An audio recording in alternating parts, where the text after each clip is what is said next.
सुभान मालकिन से कहता है कि मालकिन हो गया। मालकिन उसे कहती है शाबाश, तराजू अंदर रख दो। और फिर मुंशी जी को ताकीद करती है कि मुंशी जी गेहूं की 5-5 पूरियां भिजवा दीजिए उन 2 घरों में। इस पर मुंशी जी कहते हैं कि जी मालकिन हो जाएगा। यहाँ पे मज़हर अपनी माँ से सवाल करता है कि अम्मी जान, लोग आपकी मिसालें देते हैं कि आप लोगों को उनके हक़ से ज़्यादा अता करती हैं, लेकिन बात जब अख्तरी और फिरदौस की आती है तो फिर हवेली का आंगन बनिए की दुकान क्यों बन जाता है। तो उसकी माँ उसे यहाँ कहती है ताकि अपने बच्चों के हक़ की हिफाजत कर सकूँ। मज़हर कहता है कि 1-2 से ज़्यादा जाने से हम फ़कीर तो नहीं हो जाएंगे, लेकिन उसकी माँ उसे कहती है कि बड़ों का कहना है कि अपनों के खाए कुछ ना जाए लेकिन गैरों के खाए ख़जाने भी खाली हो जाएं। फिर वो मुंशी जी से सवाल करती है, क्यों मुंशी जी, मैंने सही कहा ना। तो मुंशी जी कहता है, मालकिन बिल्कुल, आपने बिल्कुल दुरुस्त साफ कहा है। फिर वो मदर से कहती है, जब तुम्हारे अपने बच्चे होंगे तब तुम्हें पता चलेगा कि किस तरह से माँ बाप अपने बच्चों के हक़ के लिए लड़ते हैं, किस तरह से उनके लिए तिनका तिनका जोड़ते हैं।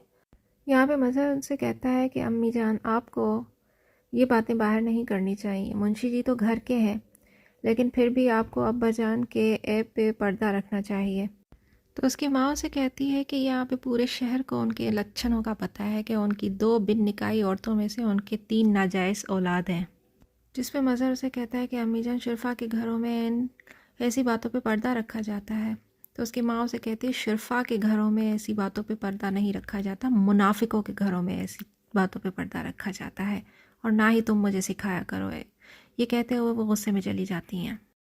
अब यहाँ पे सुभान जब काम ख़त्म करके तराजू को अंदर रखने जा रहा होता है तो यहीं पे आके सलमा भी टपकती है। बस क्या करे, उसे इसकी इज्जत का जनाजा निकालना ही होता है। ना ही उसे अपनी परवाह होती है, ना ही सुभान की परवाह होती है। आके उसके ऊपर टपकती है और उसका रास्ता भी रोक लेती है। जिसमें सुभान उसे फिर से कहता है कि पागल हो गई हो क्या, मेरा रास्ता मत रोको। किसी ने देख लिया तो तुम्हारा तो कुछ नहीं जाएगा, लेकिन मेरा कुछ नहीं बचेगा। जिस पे उसका रास्ता रोक लेती है और उसे काफ़ी छेड़ती है और फिर उसे बातों में लगा दी, कहती है कि नहीं भाई, अब मुझसे नहीं रहा जाता, मुझे यहाँ से ले जाओ। सुभान काफ़ी घबराता है और कहता है, अच्छा चलो ठीक है, मैं तुम्हें ले जाऊँगा, लेकिन अभी तो हटो यहाँ से, कोई किसी ने देख लिया तो बहुत बुरा होगा।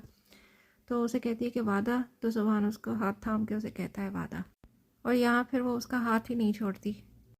लो भाई, फिर क्या होना था, बेड़ा गर्क तो होना ही था। अब यहाँ पे उनकी माँ उन्हें देख ही लेती है। जिस चीज़ का सुभान को डर था उसकी माँ ने उसे वहाँ पे देख लिया। सुभान तो खैर डर जाता है बहुत ज़्यादा और वो वहाँ से भाग निकलता है। डर तो यहाँ पे सलमा भी जाती है अपनी माँ को देख के।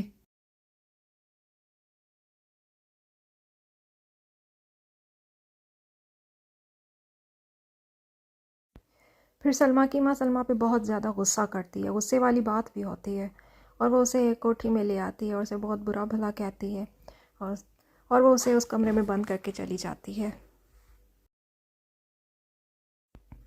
और अब यहाँ जब सुभान भाग रहा होता है तो उसकी मालकिन मुंशी को बहुत ज़्यादा ताकीद करती है और बहुत ज़्यादा गुस्से में आके कहती है कि इस सुभान को अपने ख़ानदान समेत जूते मार के इसके घर से भगाओ।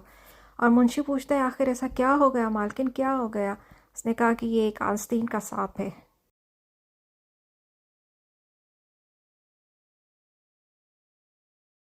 और अब सलमा की माँ जब सलमा के पास कोठी में वापस आती है तो उसे हंटरों से खूब पीटती है, खूब पीटती है और खूब पीटती है, और फिर उसे कहती है कि तुझ जैसी खराफा लड़कियों के साथ ऐसा ही होना चाहिए, और आज के बाद अगर मैंने तुझे ऐसा करते हुए देखा तो तुझे इसी कोने में गाड़ दूंगी, और अगर मैंने ऐसा ना किया तो समझना तेरी माँ हलाल की नहीं थी बल्कि हराम की थी। यहाँ छोटी बहू बड़ी बहू से कह रही होती है कि जैसे ही मैंने हल्दी लगाने के लिए सलमा की पीठ से कपड़ा हटाया तो उसकी पीठ पर ऐसे निशान थे जैसे किसी ने बर्छियाँ मारी हो। तो बड़ी भाभी कहती है कि हाय हाय, पता भी तो चले कि आखिर ऐसा उसने किया क्या कि अम्मी जान ने उसकी ऐसी हालत की। तो छोटी भाभी कहती है, यही तो पता नहीं लग रहा कि आखिर उसने ऐसा किया क्या है। मुझे तो लगता है उसने अम्मी जान के साथ ज़ुबान दराजी की है, क्योंकि वो ज़ुबान की भी ऐसी है। तो बड़ी भाभी उस पर कहती है कि ज़बान दराजी करने पर ऐसी हालत कौन करता है भला, जैसे तुम बता रही हो। और फिर वो पूछते हैं कि मज़हर को पता है। तो ये कहती हैं कि नहीं, मज़हर कहाँ थे वहाँ, ना मज़हर थे ना ही मैं थी, क्योंकि अगर मैं होती तो मैं कम से कम उनका हाथ तो रोक लेती। तो उस पर बड़ी भाभी कहती है कि हाय हाय, किसकी इतनी मजाल कि अम्मी की हाथ और ज़ुबान को रोक सके, अब्बा मियाँ तो उनसे दबके रहते हैं। उस पर छोटी बहू कहती है कि अब्बा मियाँ के तो करतूत ही ऐसे हैं कि वो उनसे दबके रहें। वैसे भी इंसान का किरदार होता है ना, और अच्छा अखलाक, वही उसको इज़्ज़त दिलाता है और रुतबा दिलाता है। जिस पे बड़ी बहू काफ़ी खामोश हो जाती हैं और चुप हो जाती हैं। और चुप होने के बाद वो कहती हैं कि रस्सी हमेशा जो है वो कमज़ोर जगह से ही टूटती है। तुम रही ऊंचे और बड़े घराने की, इसलिए तुमसे दबके रहती हैं, और मैं रही गरीब घराने की, मेरा आगे पीछे कोई है नहीं, इसलिए मुझे दबाती हैं। उस पर छोटी बहू कहती है, ओहो भाभी, अब ये रोज़ का रोना तो छोड़ ही दीजिए, अब जो असल बात है उसी पे ही देख लीजिए।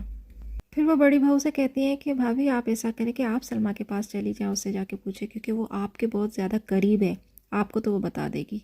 तो उस पर बड़ी बहू कहती है कि नहीं भाई, मुझे कुछ भी नहीं करना, मैं क्यों जाके माँ और बेटी के किस्से में पढ़ के अपनी बेइज्जती करवाऊँ। हमें टो लगाने की ज़रूरत नहीं है, बस हमें सिर्फ सलमा की दिलजोई करनी चाहिए। ऐसा कह के बड़ी बहू वहाँ से जब जा रही होती है तो उससे पूछती है कि कहाँ जा रही, तो उसने कहा कि मैं सलमा के पास जा रही हूँ। तो फिर छोटी बहू से कहती है, अच्छा, दिलजोई के नाम पे टो लगाने। बड़ी बहू वहाँ से चली जाती है उसे बिना कुछ कहे।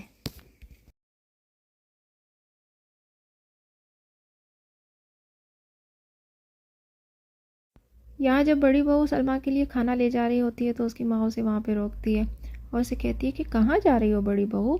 तो वो कहती है सलमा के लिए खाना लेके जा रही हूँ। तो वो उसे पूछती है कि क्यों।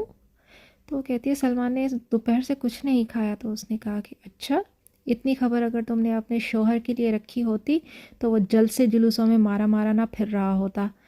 तो उस पर वो कहती है कि मैं तो उन्हें बहुत रोकती हूँ, न जाने इस कांग्रेस ने उन पे ऐसा क्या जादू कर दिया है कि वो मेरी एक भी नहीं सुनते। उस पर उनकी सास उसे कहती है, मैं बताती हूँ तुम्हें, क्योंकि तुम उसका ख्याल नहीं रख सकती, तुम दूसरों का ख्याल रखती हो, रातों को उठ उठ के दूसरों के मामलात में मुदाखलत करती हो, और अभी भी तुम वही करने जा रही हो। तो उस पर बड़ी बहू कहती है कि अम्मी, मैंने कभी भी ऐसा नहीं चाहा। तो उसे वो वहाँ पे बहुत डांटती है और कहती है कि झूठ मत बोलो, तुम यही करने जा रही हो। मेरे अज़हर को खाना खिलाने के बजाय सलमा को खाना खिलाने की ज़रूरत नहीं है। अपने शोहर का ख्याल तो रख नहीं सकती, चली है नंद के ज़ख्मों पे मरहम लगाने। जिस पे बड़ी बहू उनको कहती है कि माफ़ कीजिएगा अम्मी जान, मेरे शोहर तो फिर भी सिर्फ कांग्रेस के जुलूसों में जाते हैं। और वो चुप हो जाती है। जिस पे सास कहती है, चुप क्यों हो गई, बोलो, आगे क्यों नहीं बोलती। जिस पे बड़ी बहू कहती है कि अम्मी आप गलत समझ रही हैं, मुझे बस इतना कहना था कि मैं खाना ले जाऊँ सलमा के पास। जिस पे वो गुस्से में आके उसका सारा खाना फेंक देती है और उसे बहुत ही डांटती है। जिस पे बड़ी बहू काफ़ी डर जाती है और वहाँ से चली जाती है। अब यहाँ माँ अपने एक बेटे की तस्वीर लिए उससे बातें कर रही होती है। ये उनका वो बेटा था जो कि चला गया था। ये उससे कह रही होती है कि तू क्यों खिलाफत का झंडा लेकर चला गया था, तुझे अपनी माँ का बिल्कुल भी ख्याल नहीं आया, पता नहीं तू कहाँ है, किस हाल में है, तुझे अपनी माँ का बिल्कुल भी ख्याल नहीं आया। एक तू ही तो मेरा गैरतमंद बेटा था, बाकी तीनों तो अपनी गर्की में गर्क हैं। अजहर को कांग्रेस से फुर्सत नहीं मिलती, ज़फ़र और मज़हर को जो है दफ्तरों से छुट्टी नहीं मिलती, और तेरे बाप की जान जो है अख्तरी और फिरदौस में अटकी हुई है। तू ही तो मेरा था, तेरी माँ कहाँ जाए। और अब सलमा की जवानी घर के नौकरों के सीने से लग रही है। इससे पहले कि नजमा भी उस कलमोई के नक्शे कदम पे चल पड़े, तू आजा मेरे लाल, तू आजा। दरवाजे पे खटखट होती है और वो जब जाती है तो उनके मियाँ जी खड़े होते हैं और उनसे कहती है, जी फरमाइए। तो उनके मियाँ जी उनसे कहते हैं कि कुछ गुफ्तगू करनी थी। तो उनकी बेगम उनसे कहती हैं कि जहाँ रातें गुजारते हैं गुफ्तगू भी वहाँ कीजिए, मैं अब इन बातों से उकता चुकी हूँ।